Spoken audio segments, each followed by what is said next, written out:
El 1 de diciembre de 1957, María Teresa Arizabaleta creyó que no iba a amanecer. Era domingo, pero no un domingo cualquiera. Yo estaba feliz, yo no veía la hora. Ese día me levanté a las 4 de la mañana, mi papá decía, no por mucho madrugar, se amanece más temprano. Ese día, millones de colombianos irían a las urnas para votar un plebiscito histórico. Con él se buscaba poner fin a varias décadas de violencia entre liberales y conservadores. Pero ese domingo, María Teresa Arizabaleta, en su casa en Cali, estaba ansiosa por algo más. Era la primera vez que iba a votar. De hecho, era la primera vez que las mujeres en Colombia votarían. ¿Qué horas son, papá? Las 6:30. ¿Qué horas son? Las 7. ¿Qué horas son? El plebiscito buscaba validar el Frente Nacional, un pacto de paz entre el Partido Liberal y el Conservador que acordaba alternar el poder presidencial, de forma que durante 4 años gobernara un candidato liberal y los siguientes 4 un conservador. El acuerdo, de ser aprobado, duraría 16 años, 4 periodos presidenciales.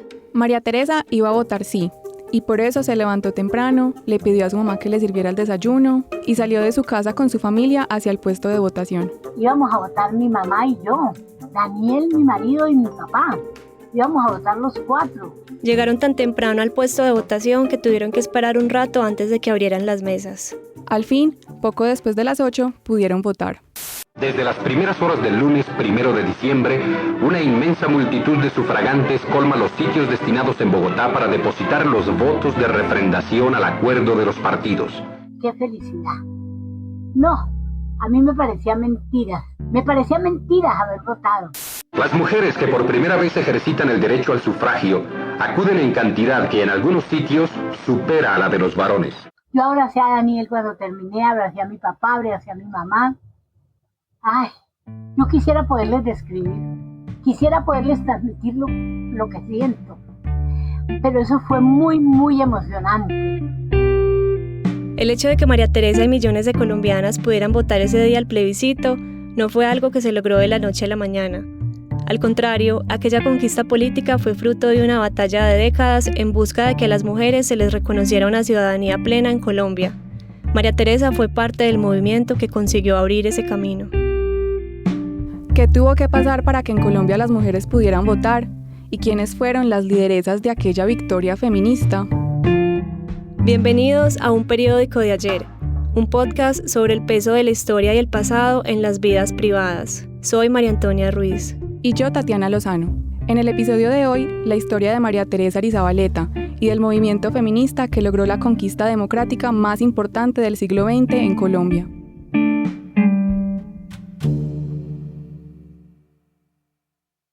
Antes de retomar la historia de María Teresa Arizabaleta, devolvámonos un poco y veamos cómo era la situación de las mujeres en Colombia a comienzos del siglo XX. La mujer tenía prohibido entrar a la universidad. Ella es Ofelia Uribe, una de las primeras líderes del movimiento feminista en el país. Y la profesión de la mujer entonces no había más que el matrimonio, el convento o profesora, maestra de escuela. La mujer, como bien lo dice Ofelia en esa entrevista, estaba relegada al ámbito privado de la sociedad. Lo que debían hacer las mujeres era aprender a coser, a cocinar y a manejar la casa, a lavar y planchar y todos los oficios domésticos. Las mujeres, además, no podían salir del país sin el permiso de sus maridos. No podían abrir una cuenta en el banco sin manejar el salario que recibían por su trabajo. También, cuando se casaban, los bienes suyos pasaban a ser propiedad del marido. Pero de todas las injusticias, las que más pesaban eran las restricciones en la educación. Las mujeres, por ejemplo, tenían prohibido hacer el bachillerato, y los padres que llevaban a sus hijas a un colegio mixto eran excomulgados de la iglesia. Por eso, educarse fue el primer paso que dieron las mujeres para luchar por sus derechos políticos, algo que no habían podido hacer nunca, y menos durante los 44 años de la hegemonía conservadora, que es como se le conoce en Colombia al periodo entre 1886 y 1930.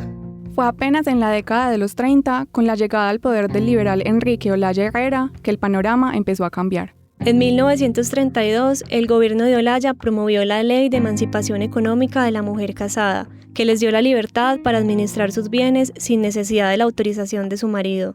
Además, ese mismo año, Olaya Herrera emitió un decreto que les permitió a las mujeres por fin hacer el bachillerato.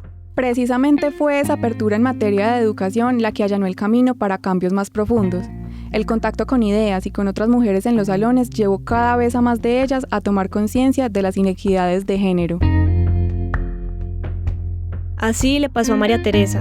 En su primer colegio comenzó a ser consciente de que el mundo parecía mal hecho para las mujeres. Entonces yo llegué a ese colegio, vi que los muchachitos cogían el patio para jugar ellos y las niñitas se hacían contra los muros. A mí no me gustó eso. Y yo se lo dije a mi papá, no me gusta eso, papá. La familia de María Teresa era liberal, de un liberalismo en gran medida promovido por su padre. Entonces mi papá vio que se dio cuenta que era una rebelde y le gustó que fuera así, que siguiera siendo así. En cambio, a su mamá, que era presidenta de las Madres Católicas, le preocupaba que el comportamiento de su hija fuera mal visto por la sociedad. Por eso, cuando María Teresa le dijo que quería ponerse overoles para jugar con sus 5 hermanos hombres, y me dijo que no, y cómo se me ocurría. Yo me ponía overoles para poderme subir a los árboles con mis hermanos, porque los exigí. Yo exigí que me compraran overoles porque mis hermanos se podían montar a los árboles y yo no. Entonces mi papá me compró overoles. Además de los overoles, su papá le alcahueteaba otras cosas. Le compraba revistas, la dejaba leer libros que estaban prohibidos y la incluía en las conversaciones sobre política que tenían en la casa. Cuando María Teresa tenía 8 años, sus padres la cambiaron de colegio a uno más liberal. Visitaron varias escuelas que no les gustaron, hasta que una conocida les recomendó el Gimnasio Femenino del Valle, dirigido por una activista. Entonces vamos al gimnasio, que era un colegio creado por Matilde González Ramos, quien había fundado el primer colegio mixto en el Valle, y se lo cerraron por ser mixto. Entonces se vino a Cali a fundar un colegio con la idea de que se supiera que era femenino y le puso Gimnasio Femenino del Valle, pero seguía siendo mixto a las escondidas, nadie sabía. Entonces yo entro a ese colegio y la señorita Matilde hacía charlas con las niñas de primaria y de secundaria, hablaba de todo, de modales y todo, pero ella les revolvía guadua, porque ella hablaba de que la mujer estaba muy limitada y que las mujeres teníamos que luchar para poder estar en igualdad de condiciones. A mí me encantó esas charlas de la señorita Matilde.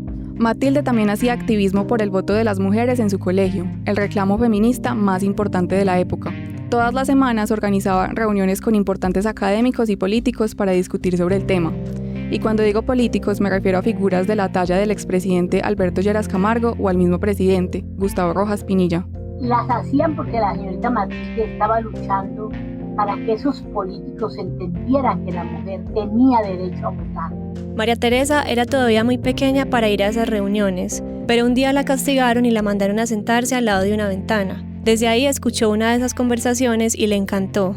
La semana siguiente se sentó otra vez al lado de la misma ventana, y cuando Matilde la vio, le preguntó si la habían vuelto a castigar. Cuando la señorita Matilde salió y me dijo, niñita, ¿la castigaron otra vez? Y le dije, no, pero me gusta oír esa gente que habla allí, porque me gusta todo lo que hablan. María Teresa le pidió a la directora que la dejara entrar. Ella accedió, pero con la condición de que se quedara callada. Tanto no hablé que ahí yo conocí a Esmeralda, pero Esmeralda no me conoció a mí. Y es que a esas reuniones no solo iban políticos hombres, sino también activistas de los derechos de las mujeres, entre ellas Esmeralda Arboleda, una de las más importantes promotoras del sufragio de las mujeres. Yo considero que la persona más importante en Colombia para la lucha del voto fue Esmeralda Arboleda. Esmeralda había nacido en 1921 en Palmira, una ciudad a media hora de Cali. Era 13 años mayor que María Teresa y como ella venía de una familia muy liberal. Rosita, su madre, había formado a sus 6 hijas para otro tiempo. En un momento en que pocas mujeres eran profesionales, ella les inculcó a sus hijas la importancia del estudio y no descansó hasta que todas se graduaron de la universidad. Esmeralda estudió la primaria en Pereira, pero allá no había un colegio donde las niñas pudieran estudiar el bachillerato. Entonces Rosita envió a su hija a Bogotá. Esto fue a comienzos de los años 30, poco después del decreto de Olaya Herrera. Esmeralda terminó siendo una de las primeras mujeres colombianas en graduarse como bachiller. Al terminar, se fue a vivir a Popayán para estudiar Derecho en la Universidad del Cauca en 1938, un año después de que se emitiera una nueva ley que permitía el ingreso de mujeres a las universidades. Todos sus compañeros eran hombres. Con ellos tenía discusiones políticas y siempre tenía que enfrentarse a sus comentarios machistas. No creían que una mujer pudiera ser intelectual. Pero ella demostró lo contrario y terminó siendo la primera abogada graduada de su universidad y una de las primeras en Colombia. Haber obtenido el título de abogada, a pesar de los obstáculos, fue para Esmeralda uno de sus mayores orgullos. Así lo dijo en 1943 en un reportaje para Mirella, una de las revistas feministas de la época. Hoy me siento satisfecha de haber coronado una obra, que si no es de gran significado por su valor, sí lo es por indicar que aún en el más hostil de los medios, se puede llevar a cabo la realización de una empresa, cuando a ella nos animan sentimientos generosos y tenemos un poco de valor. A comienzos de los 50, ya Esmeralda era una destacada feminista en Colombia, y fue precisamente por ese tiempo en que ella y María Teresa se conocieron casualmente. Resulta que Rosita, la mamá de Esmeralda, había montado una floristería en Cali, a donde se había ido con su familia desde hacía varios años. La floristería, que llegaría a convertirse en una empresa exitosa, quedaba enfrente del Gimnasio Femenino del Valle, donde estudiaba María Teresa. Y un día las compañeras de María Teresa le dijeron que Esmeralda había llegado de Bogotá. Entonces ella, que ya la había estado escuchando en las reuniones del colegio, le pidió permiso a la profesora para ir a comprar flores. Yo recuerdo que llegué un día a comprar flores y Esmeralda se me dijo, niñita, ¿le gustan las flores? Y le dije, no, me gusta escucharla a usted. Me atrevo a decir que ahí surge una amistad que fue eterna. Para ese momento, María Teresa tenía unos 12 años y Esmeralda a sus 25 estaba en plena campaña por el voto femenino. Hacía giras alrededor del país para dar charlas, organizar manifestaciones y convencer a los hombres y a las mujeres sobre la importancia de la participación política femenina. A Esmeralda le sorprendió que María Teresa, una niña tan pequeña, entendiera tanto sobre política, le apasionara el tema de los derechos de las mujeres y sobre todo que se expresara tan bien. Entonces la invitó a acompañarla en su campaña alrededor del país, pues pensó que a la gente le llamaría mucho la atención ver a una niña hablando acerca del voto femenino. Con permiso de sus papás, María Teresa empezó a viajar los fines de semana con Esmeralda hacia diferentes ciudades del país para hacer activismo. Fueron a Bogotá, Medellín, Bucaramanga, Barranquilla, Popayán. A donde quiera que iban, Esmeralda animaba a María Teresa para que hablara, para que le explicara al público sus ideas, y ella repetía todo lo que había aprendido escuchándola a ella. Durante esos viajes por el país, María Teresa conoció a otras destacadas feministas de la época, como Josefina Valencia, de origen conservador, y Lucila Rubio, quien había creado la Alianza Femenina de Colombia. Esta era una organización que unió a varios grupos promotores del voto femenino. Además de buenas amistades con mujeres destacadas, esos viajes le dejaban a María Teresa buenas anécdotas. Los lunes, todas las compañeras le hacían ronda en el recreo para que les contara quiénes habían conocido. Les gustaba oírla hablar. En su casa era un poco igual. Sin embargo, la que menos entusiasmaba con su activismo era su mamá. Mi mamá le preocupaba que me saludara biche, pero te voy a decir también por qué. A los hombres tampoco les gustaba mucho que yo supiera tanto. Me decían sabionda era como un insulto, pero lo cierto era que era sabionda, pero sabía más que muchos de ellos. Mi mamá le preocupaba, creo, no puedo jurarlo, que yo por ser sabionda alejara a los tipos. Pero a ella eso no le importaba, y tampoco tuvo de qué preocuparse, porque estando todavía en el colegio conoció a Daniel. Daniel la esperaba todos los días al salir de las clases y le llevaba los libros hasta la casa. Aunque ella no tenía intenciones de enamorarse, no lo pudo evitar. Un día en que él no fue por ella al colegio le hizo falta, y ahí se dio cuenta de que se había enamorado. Más tarde sería su novio, el esposo, el papá de sus hijos y el amor de su vida. Yo me enamoré. Yo no sabía lo que era eso, pero a mí me palpitaba el corazón. No tenían nada en común. Daniel era conservador y María Teresa liberal. Ella venía de una familia acomodada y él era de clase humilde. Aún así, se casaron y comenzaron a vivir en la casa de los papás de ella. Pero él tuvo la esperanza de que mi lucha por el voto y por el feminismo no fuera tan fuerte. Él nunca pensó. Pero yo tampoco, yo no sabía. Yo no sabía que yo era una apasionada. Para él, ese era el gran robo de su vida. La política le quitó a él parte de sus momentos de amor. Durante su matrimonio, ella siguió viajando y haciendo política.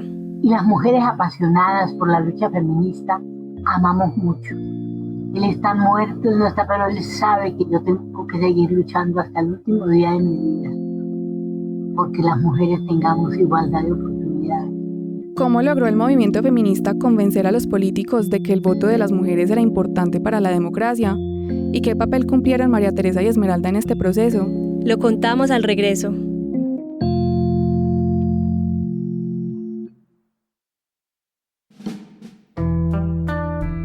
Hola, aquí Juan Serrano. Como algunos de ustedes saben, esta primera temporada de Un Periódico de Ayer fue parte del programa de creación de podcast de Google. Gracias a esa beca pudimos dedicarnos meses a investigar y producir cada una de estas historias. Queremos hacer una nueva temporada de este podcast, pero necesitamos tu apoyo. Es por eso que acabamos de lanzar la campaña 1000 cómplices de la no ficción. Con esta iniciativa buscamos que 1000 personas se sumen a nuestro programa de membresías antes del 31 de diciembre. Así lograremos nuestro punto de equilibrio financiero y aseguraremos en 2021 una nueva temporada de Un Periódico de Ayer. Para hacer tu aporte, solo entra a lanoficción.com y haz clic en la pestaña Hazte cómplice. Puedes elegir entre hacer una donación única o una contribución mensual. De nuevo, lanoficción.com y clic en Hazte cómplice. Muchas gracias. De los viajes que María Teresa hizo cuando era niña, recuerda que la atendían súper bien, que en todas las ciudades la recibían con abrazos, comida y muchos dulces. Esas visitas a las ciudades eran agradables. A mí me atendían como reina. A Esmeralda también la atendían muy bien. Conocía mucha gente que debía ser importante, pero quiero decirte que lo que yo vi antes del voto, no veía en la gente esas ganas de votar que tenía Esmeralda y que yo me había impregnado de eso. Esas ganas de votar se remontan a tiempos en que ni siquiera habían nacido las primeras feministas colombianas. En la historia del país hubo un hecho exótico para ese tiempo. En 1853, los constituyentes del municipio de Vélez, que en ese momento era una provincia ubicada en Santander, establecieron que todo habitante de la provincia, sin distinción de sexo, tendrá, entre otros derechos, el del sufragio. Esa fue, tal vez, la primera región del mundo con una norma que le permitía a las mujeres votar. Pero la dicha en Vélez duró poco. La Corte Suprema de Justicia de la República de la Nueva Granada, como en ese momento se llamaba Colombia, anuló la Constitución y a las mujeres les quitaron el derecho al voto. Después, en 1886, la posibilidad del voto femenino se alejó aún más. Ese año, los conservadores llegaron al poder y reformaron la Constitución para negarle la ciudadanía a los menores de edad, a los pobres y a las mujeres. Eran tiempos duros para las causas femeninas. Incluso liberales como el escritor José María Samper buscaban con argumentos retrógrados que las mujeres no pudieran votar. La experiencia de las cosas humanas induce a creer que el varón, entre que obedece principalmente a la razón, y no la mujer, que obedece más al sentimiento y tiene poca independencia, es la persona apta para ejercer la ciudadanía. La mujer no ha nacido para gobernar la cosa pública y ser política, precisamente porque ha nacido para servir de modelo a todas las virtudes delicadas, suaves y profundas. Para 1944, el gobierno del liberal Alfonso López Pumarejo presentó un proyecto para reformar la Constitución y darle a la mujer el estatus de ciudadana. Sin embargo, la propuesta dejaba el sufragio femenino por fuera. En el Congreso y en la prensa se escucharon los mismos argumentos de siempre. Las mujeres no están preparadas. Las mujeres van a votar por el que les diga el marido. Las mujeres no van a aguantar la agitación electoral. Los comicios no son un lugar femenino. El voto es una carga para ellas. Aunque el proyecto dejaba por fuera el voto, era un avance en materia de derechos. Por eso ellas se movilizaron, redactaron cartas públicas e hicieron presencia en el Congreso. Un grupo de 500 mujeres, encabezadas por Lucila Rubio, firmaron un memorial a través del cual le pedían al presidente López llevar a cabo la reforma. Y por fin se logró lo inesperado. Las mujeres se convirtieron en ciudadanas. Además, se les permitió desempeñar cargos públicos, pero se les excluía de elegir y ser elegidas. Esmeralda, que en ese momento ya era abogada litigante, celebró la decisión. Me parece que tenemos todo el derecho de esperar que se nos permita participar en la organización misma del país desde puestos de responsabilidad, ya que para lograrlo nos estamos preparando y se ha demostrado en todos los pueblos civilizados que la mujer desarrolla desde ellos una magnífica labor. Sin embargo, ante una reforma que había quedado incompleta, tomó fuerza el movimiento feminista que tenía como siguiente meta conseguir el derecho al sufragio. Diferentes grupos de mujeres por todo el país empezaron a reunirse y a hacer campaña, Hacían giras, encuestas y conferencias para pedirle al Congreso que les reconociera con plenitud todos sus derechos políticos. Es en ese momento de agitación y campaña por todo el país cuando María Teresa conoce a Esmeralda en el colegio, en una de las reuniones de la directora Matilde González. Gracias a la presión se inició el trámite de un proyecto sobre el voto en la Comisión Primera de la Cámara, y ahí contó con el apoyo de congresistas de los dos partidos. En los debates intervinieron abogadas y otras profesionales que demostraron lo bien que se habían formado durante los últimos 8 años, desde su llegada a la universidad. Pero el proyecto quedó archivado. Tendrían que seguir esperando. Pasaron varios gobiernos y las mujeres seguían siendo ciudadanas a medias. El país, mientras tanto, seguía sumido en la sangrienta violencia bipartidista que se desató con más fuerza después del 9 de abril de 1948, el día en que mataron a Jorge Eliezer Gaitán, un caudillo liberal que se proyectaba para ganar las próximas elecciones presidenciales. Justo en medio de los disturbios del Bogotazo, como se le conoce popularmente al día del asesinato de Gaitán, el gobierno firmó la concesión de los derechos políticos de la mujer, un acuerdo internacional que obligaba al país a reconocer el derecho de las mujeres a votar. Y aunque no había voluntad política en el Congreso para ese cambio, ahora sí había algo más para ejercer presión. En ese ambiente de violencia, las mujeres se tomaron la escena política y la gente las empezó a reconocer.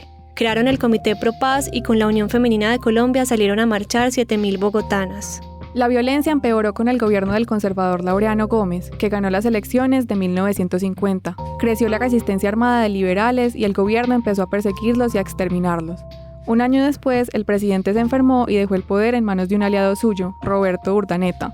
Una de las primeras cosas que hizo Urdaneta fue crear una comisión de estudios constitucionales para preparar la Asamblea Nacional Constituyente, con el objetivo de dar una nueva forma al Estado colombiano, a partir de la visión católica y anticomunista de Gómez. Ese era el plan, pero en 1953, cuando Laureano Gómez anunció que se había recuperado de su enfermedad y estaba listo para retomar el gobierno, una facción del Partido Conservador se unió con los jefes del Partido Liberal para impedir su regreso. Resolvieron entregar el poder en un golpe de Estado pacífico al comandante de las fuerzas militares, el teniente coronel Gustavo Rojas Pinilla. Era tal el nivel de violencia que los jefes de ambos partidos creían que el régimen militar llevaría al restablecimiento de la paz. Ante la tremenda crisis política del país, la situación de orden público, las Fuerzas Armadas de la República han determinado hacerse cargo del gobierno del país. Y a pesar de ser producto de un golpe de Estado, el gobierno de Rojas fue legítimo. La Asamblea Constitucional recién reunida ratificó su mandato y le dio un plazo de 1 año para que alistara la nueva Constitución y convocara elecciones. Las mujeres estaban emocionadas con el nuevo gobierno, veían en él una oportunidad. Por eso, en junio de 1953, Esmeralda Arboleda y Josefina Valencia redactaron un memorando para presentar en la Comisión de Estudios Constitucionales que se encargaría de estudiar la reforma de la Constitución. Y otra vez empezó la campaña. Recorrieron regiones, barrios y visitaron sindicatos, colegios y universidades. Conversaron con la prensa para dar a conocer el memorando y recogieron 3.000 firmas sin distinción política. La comisión se instaló el 1 de diciembre de ese año. La campaña poco a poco iba ganando nuevos apoyos. Incluso el propio Rojas Pinilla en el mensaje de Año Nuevo la respaldó. En las sesiones de la Comisión de Estudios Constitucionales, que estaba reunida en el Capitolio, se abrió el espacio para que las mujeres fueran a defender el famoso memorando. Un cronista del periódico El Tiempo, que cubría las sesiones, contaba en su entrega del 15 de febrero de 1954 cómo la presencia de estas mujeres había roto la monotonía de las discusiones. El gran salón de los espejos no huele ya a colillas, sino a perfumes de Lavín, de Guerlain, de Dior. Y ha desaparecido el ambiente asfixiante y propicio al bostezo que allí predominaba en el curso de las discusiones. Los argumentos hasta ahora expuestos por las damas acusan en ellas firme capacidad para interpretar el fenómeno sociológico y político del país. El periodista del Tiempo no ahorraba elogios para referirse a las intervenciones de las mujeres. Brillantes, excelsas, pureza idiomática, fino humorismo, gran precisión conceptual. Era como si nunca hubiera oído hablar una mujer por más de 10 minutos. Y a pesar de que la propuesta de las mujeres contaba con apoyo de comisionados de los dos partidos, no faltaron las manifestaciones de rechazo de grupos opositores, incluso de mujeres. Rafael Bernal Jiménez, diputado conservador, proponía que se aprobara el sufragio femenino, pero solo en las elecciones de los consejos municipales, y que fueran excluidas del resto de comicios nacionales. En otras palabras, el voto sí, pero no así. Para defender su postura, él y el resto de su bancada invocaban unas razones tan antiguas como descabelladas. Hay que distinguir entre mujer y masa de mujeres. La intervención femenina refuerza los partidos de extrema. A la mujer se le debe dar el voto, pero por etapas. El sufragio no es un derecho natural. Se ha quitado a los militares. Pasarían 10 sesiones plenarias más de la comisión en las cuales participaron las mujeres. Decenas de ellas y algunos hombres alentaban la defensa desde las tribunas del Capitolio. Reinaba el optimismo. Hasta que llegó el 15 de febrero de 1954, el día en que los comisionados votarían a favor o en contra del voto femenino. Se escucharon argumentos de ida y vuelta en uno de los salones del Capitolio. El diputado liberal Luis López de Mesa, defensor del sufragio femenino, cerró el debate con una frase que resumía la historia política del país. Detrás de cada tragedia colombiana hay un hombre diplomado, un dirigente culto. La mujer ha estado siempre detrás de la angustia, llevando la misericordia. Por eso no es justo que ahora se le pague negándole sus derechos políticos, que pueden traducirse en un cambio fundamental de nuestras prácticas políticas en beneficio de la sociedad. El salón estalló en aplausos y poco después hicieron la votación. El resultado: 7 votos a favor y 9 en contra. Las mujeres perdieron. Pero no pararon. Decidieron apelar y llevar el proyecto del voto femenino a la Asamblea Nacional Constituyente que estaba a punto de instalarse. Si la Asamblea no modificaba esa decisión, las mujeres tendrían que seguir esperando. A finales de julio fue convocada la Asamblea. La intención principalmente era reelegir a Rojas, cuyo periodo terminaría el 7 de agosto de 1954. Mariano Ospina Pérez, expresidente conservador y esposo de la líder Berta Hernández, fue elegido como presidente de la Asamblea. Aún no se sabía qué mujeres iban a representar los intereses de medio país, o si es que iba a haber alguna, hasta que el 26 de julio la Corte designó a la conservadora Josefina Valencia como delegada del presidente para participar en la Asamblea. Era la primera mujer colombiana que ocupaba un sitio en un cuerpo colegiado del país. Yo considero que mi nombramiento, más que la culminación de una aspiración de mi vida, es un acto de justicia para con la mujer colombiana. Josefina es poseedora de una vasta cultura y una clara inteligencia que la han colocado con razón en uno de los más destacados puestos directivos del movimiento feminista colombiano. Pienso presentar el proyecto sobre plena ciudadanía de la mujer. Esto irá acompañado de una exposición de motivos y asentada en la realidad de la nación. Pienso defender ampliamente el proyecto. El 27 de julio de 1954, un día después del nombramiento de Josefina, se instaló la Asamblea Nacional Constituyente en el Salón Elíptico del Capitolio. Para el acto inaugural, la Radiodifusora Nacional trasladó al Capitolio sus cámaras móviles de televisión. Era la primera vez que se haría una transmisión diurna de televisión en Colombia. Estaba lloviendo en la Plaza de Bolívar, pero los curiosos ocuparon el atrio de la catedral para observar el espectáculo. A las 3:50 de la tarde, Josefina entró al salón central y fue recibida por los aplausos y gritos de mujeres que llenaban las tribunas. En su discurso de instalación, Rojas Pinilla se refirió al papel que la Asamblea cumpliría y una vez más dejó clara su postura frente al voto femenino. El establecimiento del voto femenino corresponde a un compromiso internacional del país y corresponde a un deber de justicia. La sesión duró cerca de 2 horas. Al final, todos los diputados se fueron para un cóctel al Palacio de San Carlos, la sede presidencial en ese momento. Las mujeres estaban emocionadas porque por fin iban a tener voz y voto en una decisión nacional, pero aún faltaba una delegada que representara a las liberales. Además, la asamblea estaba desequilibrada porque había 50 diputados conservadores y solo 6 liberales. Así que el directorio liberal envió una lista de candidatos para que el gobierno equilibrara las cargas. Al día siguiente, a Esmeralda le avisaron que sería miembro de la asamblea. Días después, el 3 de agosto, llegó a la asamblea como diputada. Ese día, los diputados reeligieron a Rojas Pinilla como presidente de la República, y el militar empezó un nuevo mandato que iría hasta agosto del 57. Mientras tanto, en Cali, María Teresa Arizabaleta seguía el avance de la asamblea con ansiedad. Esmeralda se fue para Bogotá, se fue con Josefina. Nosotros acá pariendo micos, como dicen, esperando qué pasaba. Esmeralda y Josefina, que ya venían trabajando juntas desde hacía años, radicaron el proyecto para iniciar el trámite constitucional del voto femenino. El turno para que Esmeralda y Josefina defendieran la propuesta llegó 2 semanas y media después, el 24 y 25 de agosto. Las tribunas del salón principal del Capitolio estaban ocupadas por más de 300 mujeres. Las que no pudieron entrar o estaban en otras ciudades pedían que el debate fuera transmitido por radio. Yo, que estaba ya en la universidad, estaba convencida de que íbamos a poder ganar en esa asamblea el derecho al voto. Pero pues uno no deja de dudar, hay momentos en que se le baja la moral, ¿no? Esmeralda en todo caso nos decía, eso va a lograrse, eso se va a lograr, nos van a apoyar. Como ya había pasado en los debates de la Comisión de Estudios Constitucionales, la propuesta del voto femenino recibió apoyos en los dos partidos. Pero claro, como era de esperarse, tampoco faltó esta vez aquel sector del Partido Conservador que se oponía a la medida con la retahíla de siempre. La mujer es inferior al hombre. Con esta reforma se expone a la mujer a perder sus gracias y encantos femeninos. Esta reforma es prematura. La mujer no tiene todavía la suficiente preparación para el goce pleno de ese derecho. Cuando las mujeres en las tribunas escuchaban algunos de estos argumentos machistas, comenzaban a gritar: ¡Queremos todo sin limitaciones! ¡Vamos a darle el voto a los retrógrados! En algún punto, el presidente de la asamblea les llamó la atención, y los hombres continuaron con su disco rayado. La mujer no debe participar en la turbulencia de la vida política, sino permanecer en el remanso del hogar. Nuestras elecciones siempre han sido una merienda de negros.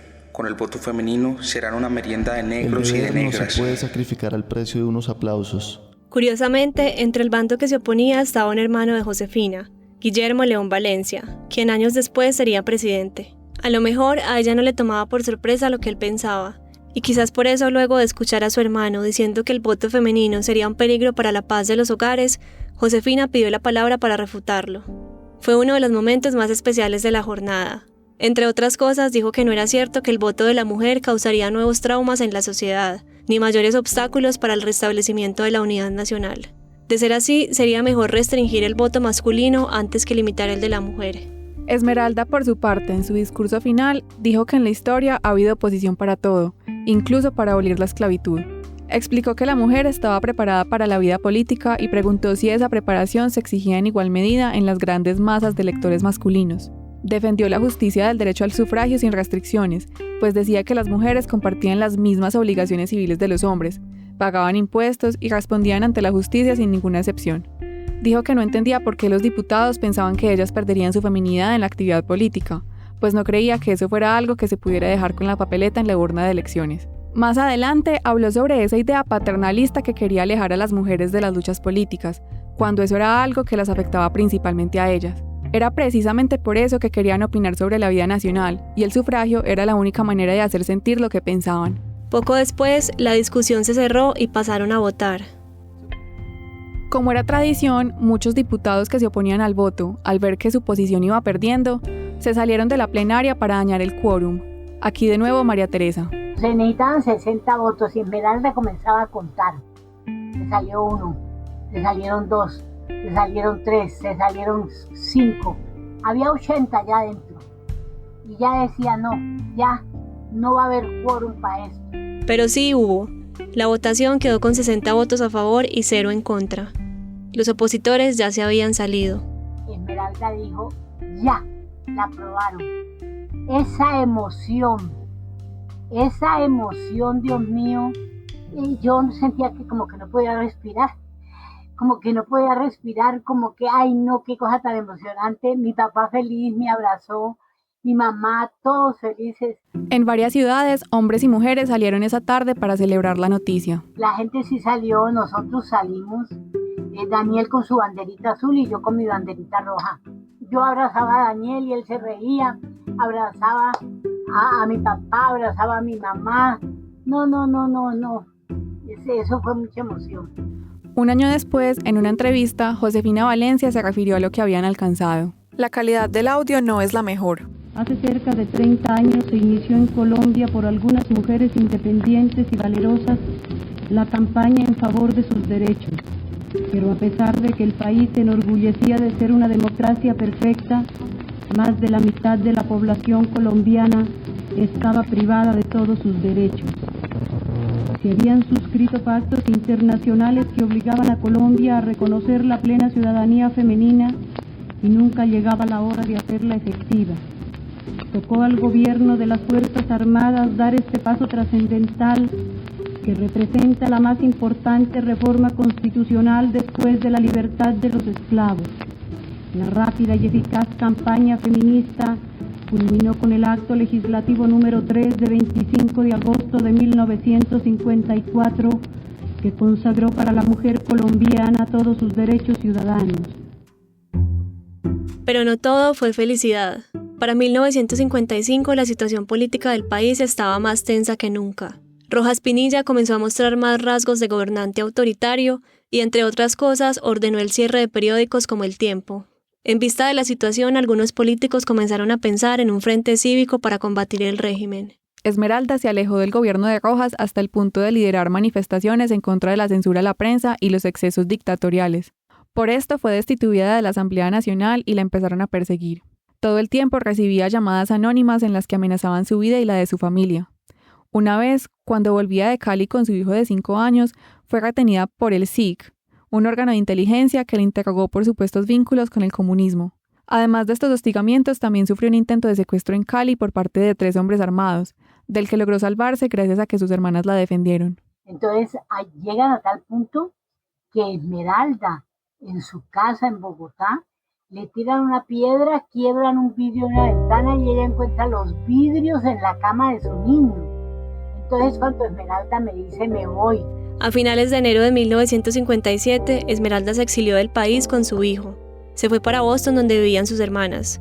Allí trabajó con la Liga Americana de Mujeres Votantes y también hizo la Guía para el Ciudadano, una cartilla con la que buscaba acercar la constitución política a las mujeres de Colombia.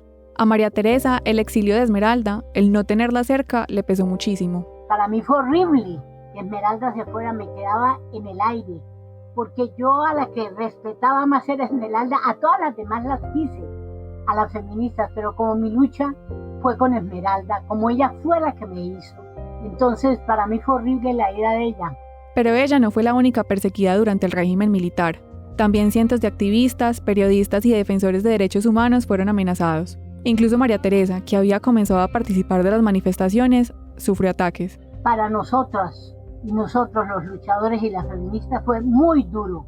No teníamos vida pensando a qué horas nos iban a matar. Nosotros salíamos a la calle y nos tiraban piedra.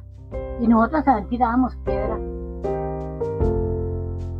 A mediados del 57, la Asamblea Nacional Constituyente, que para ese momento era dominada por el rojismo, aprobó que el presidente siguiera gobernando hasta 1962.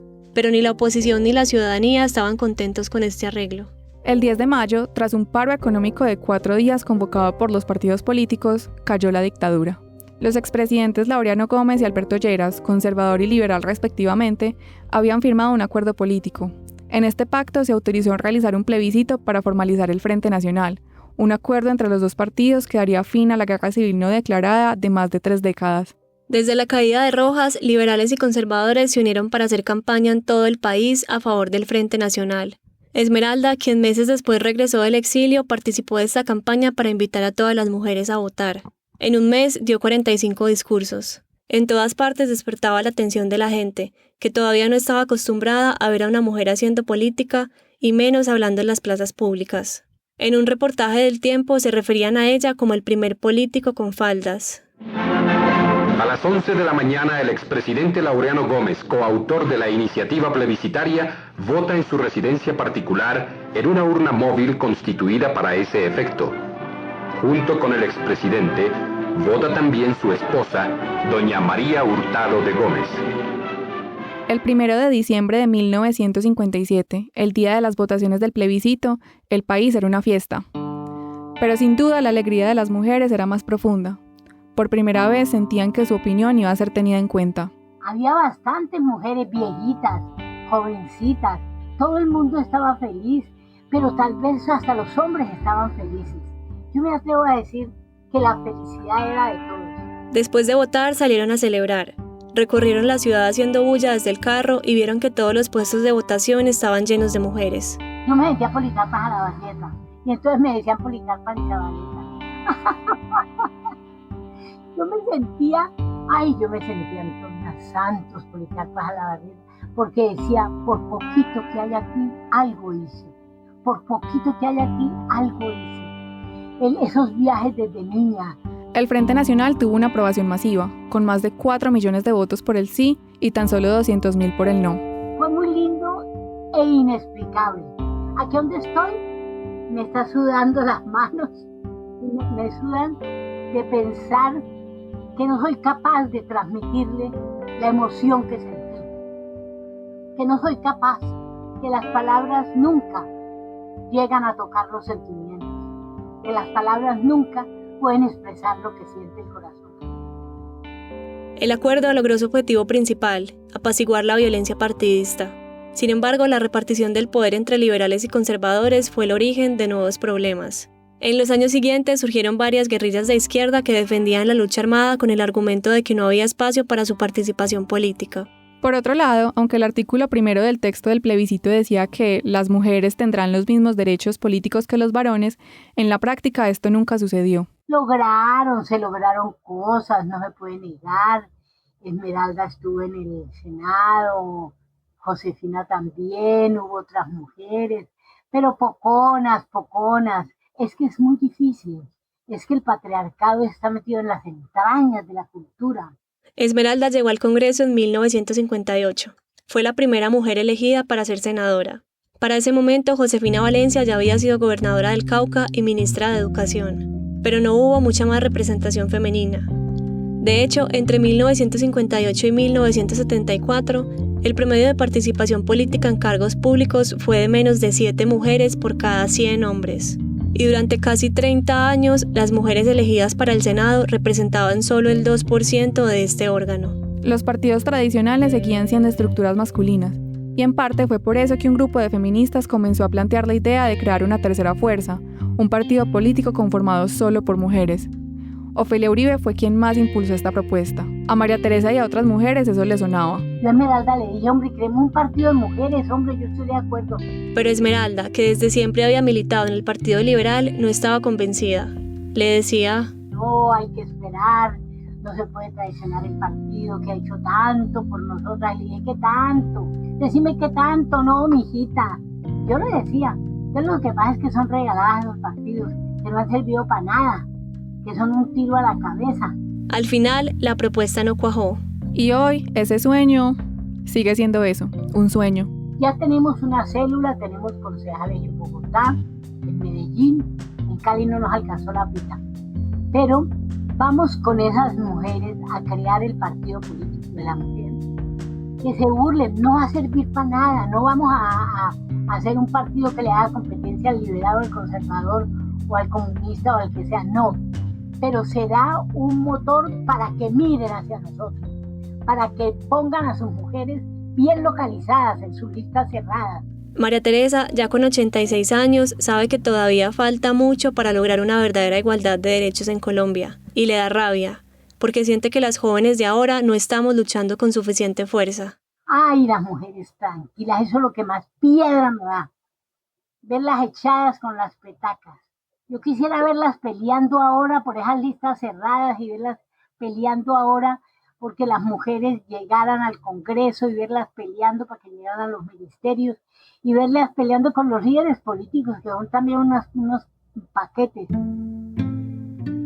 El ímpetu y la pasión por la lucha feminista acompañó a Esmeralda hasta el final de su vida y acompaña aún a María Teresa.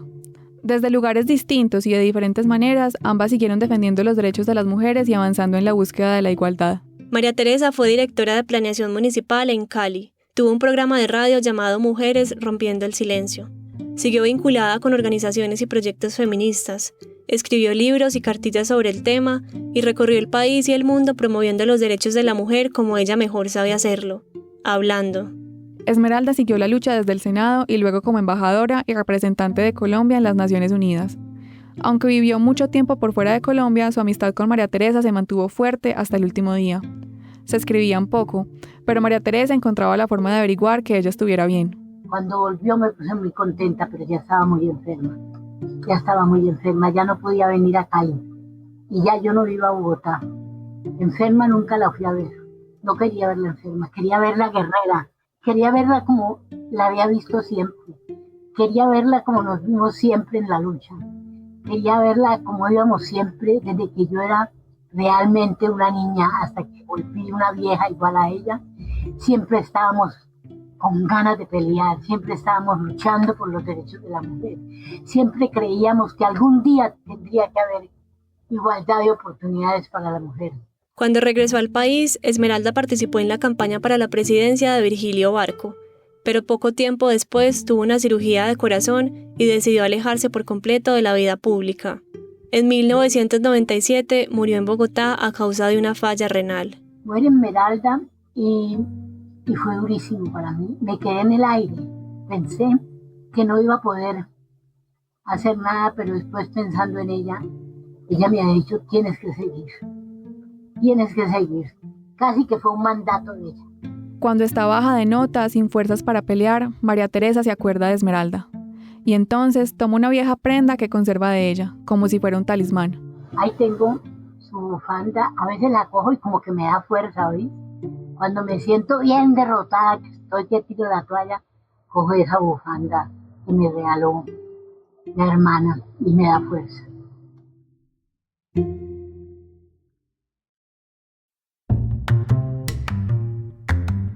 Esta historia fue escrita por Tatiana Lozano y por mí, María Antonia Ruiz. La edición es de Juan Serrano y la mezcla y el diseño de sonido son de Daniel Díaz. Álvaro Guerrero es el manager de audiencias. Muchas gracias a María Teresa Arizabaleta por habernos contado su historia. Los audios de Rojas Pinilla y de Josefina Valencia provienen del archivo digital de Señal Memoria. Los audios del plebiscito del 57 son de la Fundación Patrimonio Fílmico Colombiano. Agradecemos a Teresa González por haber leído los fragmentos como Esmeralda Arboleda. Y también gracias a Álvaro, Miguel, Juan y Manuela Garcés por haber servido de voces actorales. Este episodio fue posible gracias al apoyo de los cómplices de la no ficción. Si quieres unirte a nuestra comunidad y ayudarnos a financiar una segunda temporada de este podcast, visita la página lanoficcion.com/haztecómplice. Puedes elegir entre una donación única y una contribución mensual. De nuevo, lanoficcion.com/haztecómplice. También recuerden que nos pueden seguir en redes sociales. Estamos como @lanoficción en Instagram y Twitter. Si te gustó este episodio, compártelo. Ayúdanos a correr la voz. A todos, muchas gracias por escuchar. Hasta una próxima ocasión.